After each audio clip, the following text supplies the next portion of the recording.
Understanding rice syrup, a sweet topic. Hello, dear viewers, welcome back to our channel. In today's video, we're going to uncover the sweet meaning behind the phrase, rice syrup. Whether you're a cook, a food enthusiast, or just learning English, understanding the various products and ingredients like rice syrup is important. Stick around as we dive into what rice syrup is, how it's used, and why it matters in English vocabulary. Rice syrup is a natural sweetener that comes from rice. It's made by breaking down the starches in rice and then cooking them until they turn into a sweet liquid. Think of it as the rye's way of giving us its sweetness.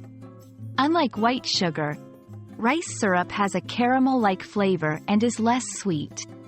It's often used in cooking and baking as a sugar substitute. The process of making rice syrup involves a few steps. 1. Enzymes are added to cooked rice to break down the starch.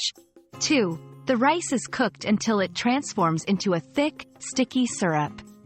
3. The syrup is then filtered and reduced until it reaches the desired consistency. This process does not only create a sweetener but also a product that's important for those who prefer gluten-free or vegan options. Rice syrup can be used in various ways. In baking, as it adds moisture and extends the shelf life of baked goods. As a sweetener in coffee or tea. In cereals and snack bars to add natural sweetness. In sauces and dressings to balance out savory flavors. It's a versatile ingredient that fits into many recipes, making it a valuable term for English language learners to know, especially those interested in culinary arts. Understanding the term, rice syrup, also involves knowing the context in which it's used. Is it in a recipe, a health food article, or a grocery shopping list? This helps in grasping the broader use of the phrase in everyday English.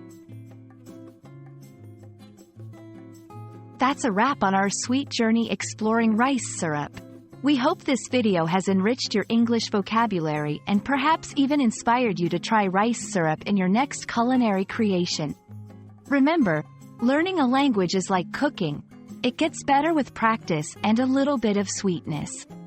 Thank you for watching, and we look forward to seeing you in our next video. Happy learning and happy cooking!